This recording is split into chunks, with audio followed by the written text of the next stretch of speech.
पहिलीच मदत करता असं नाही. तुमच्याबद्दल आम्हाला अभिमान आहे.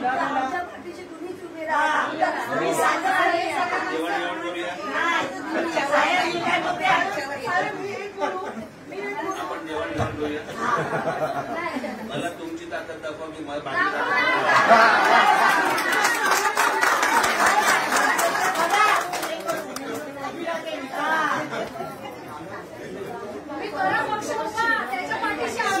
मी उभी राहणार.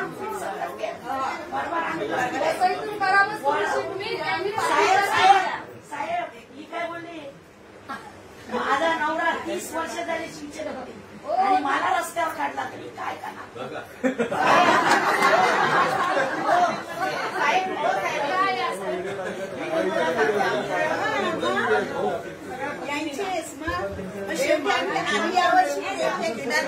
हो साहेब.